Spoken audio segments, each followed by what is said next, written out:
नमस्कार दोस्तों, 2 4G study में आपका फिर से स्वागत है। चैनल को अभी तक सब्सक्राइब नहीं किया है तो सब्सक्राइब कर लीजिए। फिर से हम हाजिर है नई वीडियो के साथ में। राजस्थान का जो समसामयिकी है उसके बारे में हम चर्चा कर रहे हैं। इस वीडियो में हम बात करने वाले हैं फिर से राजस्थान के समसामयिकी के बारे में, और फिर से हम नए समसामयिकी के बारे में हाजिर है आपके सामने। पीडीएफ आपको डिस्क्रिप्शन में मिल जाएगी। डिस्क्रिप्शन में टेलीग्राम ग्रुप की लिंक दे रखी है, वहाँ जाकर आप टेलीग्राम ग्रुप को ज्वाइन कर सकते हैं। इसके अलावा हम बात करने वाले हैं आज के प्रश्नों की। प्रश्नों के साथ साथ में हम फैक्ट्स की भी बात करेंगे, साथ साथ में आपको अच्छे से कवर करना है। पहला प्रश्न उसकी हम बात कर रहे हैं कि राष्ट्रीय किसान दिवस कब मनाया जाता है।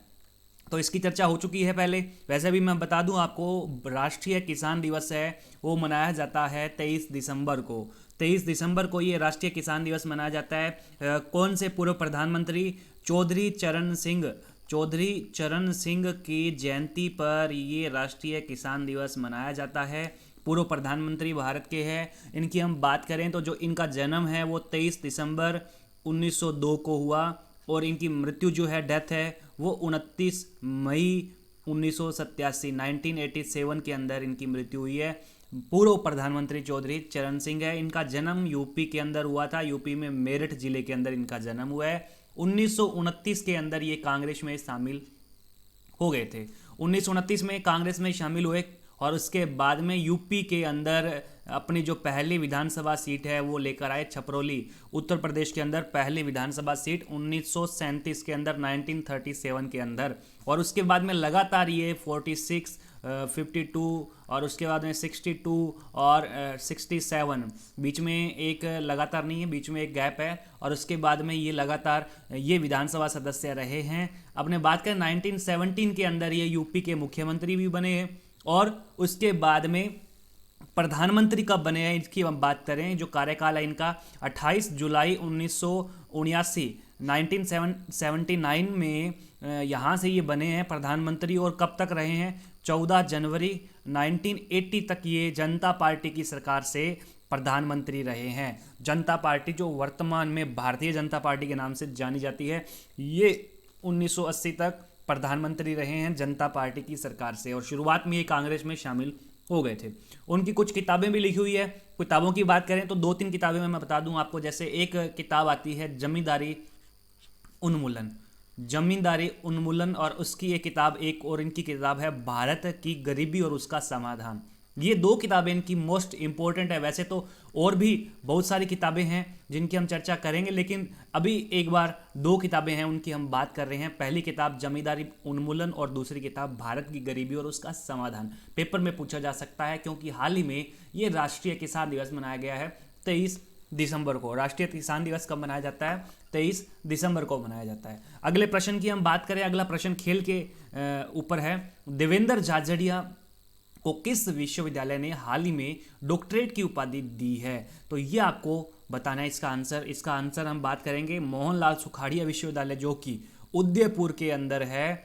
इस विश्वविद्यालय ने देवेंद्र झाझड़िया को डॉक्टरेट की उपाधि प्रदान की है। पीएचडी ये इन्होंने हाल ही में कंप्लीट की है। स्थापना जो मोहनलाल सुखाड़िया विश्वविद्यालय, इसकी स्थापना जो है हम बात करें 1962 के अंदर, उदयपुर के अंदर ये मोहनलाल सुखाड़िया विश्वविद्यालय स्थापित है।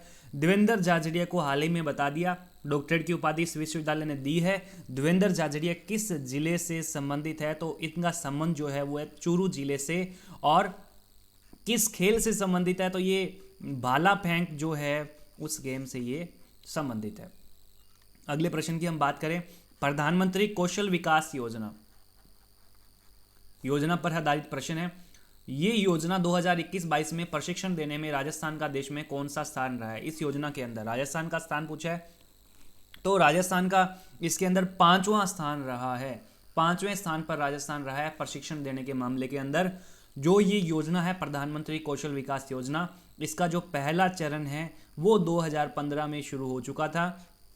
सेकंड चरण की बात करें तो दूसरा चरण इसका जो है, सेकंड फेज जो है 2016 के अंदर, और ये 2022 तक चला है।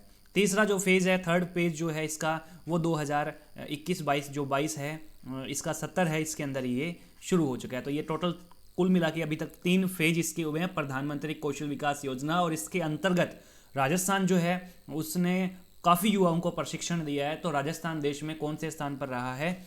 5वें स्थान पर रहा है।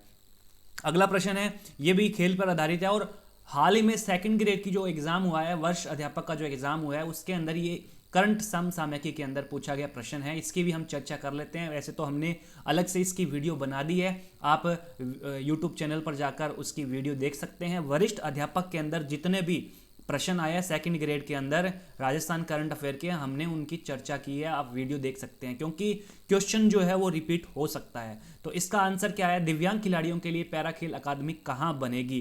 तो ये बनेगी जयपुर और जोधपुर के अंदर। इसके बारे में मैं आपको बता दूं कि जो लागत है वो 20-20 करोड़ रुपए की लागत आएगी और ये अकादमी बनेगी आवासीय अकादमी।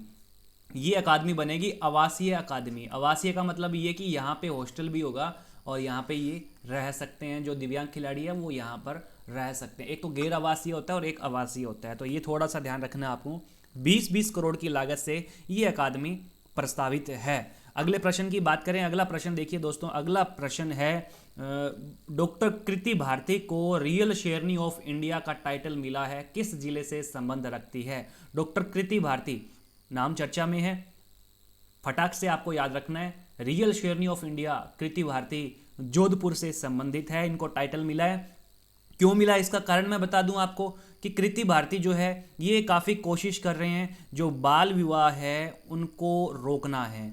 बाल विवाह को रोकने के लिए और उनको निरस्त करने के लिए ये अवार्ड दिया गया है कृति भारती को। कौन सा अवार्ड दिया गया है? रियल शेरनी ऑफ इंडिया अवार्ड दिया गया है। शेरनी फिल्म की लॉन्चिंग के अवसर पर ये जोधपुर की पुनर्वास मनोवैज्ञानिक डॉक्टर कृति भारती ने उसमें भाग लिया और ये फिल्म जो है अमेजन प्राइम पर प्रदर्शित की जानी है। शेरनी फिल्म जिसमें देश भर के विभिन्न क्षेत्रों में कार्य करने वाली अलग अलग 9 से 10 महिलाओं को ये पुरस्कार दिया गया है। डॉक्टर कृति भारती जोधपुर से संबंधित है। क्यों चर्चित है? बाल विवाह को रोकने के लिए रियल शेरनी ऑफ इंडिया का टाइटल मिला है, शेरनी फिल्म में इन्होंने काम किया है, भाग लिया है। अगले एक प्रश्न की हम बात करें, अगला प्रश्न, रमेश रेलिया का संबंध किस क्षेत्र से है?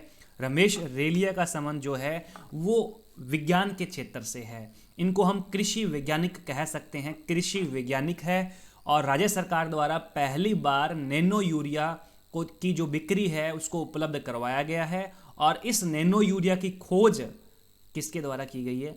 रमेश रेलिया के द्वारा की गई है। ये थोड़ा सा आपको ध्यान रखना है क्योंकि ये प्रश्न आ सकता है एग्जाम के अंदर। नैनो यूरिया की खोज करने वाले रमेश रेलिया विज्ञान से संबंधित है, किस जिले से संबंधित है? तो ये रमेश रेलिया है जोधपुर से है और जय नारायण व्यास विश्वविद्यालय में इन्होंने अपनी पढ़ाई पूरी की और नैनो यूरिया जो तरल के रूप में इनको विकसित किया है, जो कि पर्यावरण रोधी है, यूरिया की जगह पे ये काम आएगा। अभी हम बात करें जो फसल है उनके कैंसर की जो बीमारी है उसकी दवा एक प्रकार से मान सकते हैं हम, नैनो तकनीक से कैंसर की दवा विकसित की गई है। अमेरिका के वाशिंगटन यूनिवर्सिटी के अंदर भी ये वैज्ञानिक रह चुके हैं। रमेश रेलिया अमेरिका के अंदर भी वैज्ञानिक रह चुके हैं। 2020 के अंदर इनको पेटेंट अवार्ड भी दिया गया है, पेटेंट अवार्ड भी इनको दिया गया है। अगले प्रश्न की हम बात करें, अगला प्रश्न राजस्थान साहित्य अकादमी से है। राजस्थान साहित्य अकादमी का मुख्यालय किस जिले के अंदर है? तो इसका जो मुख्यालय है वो उदयपुर के अंदर है।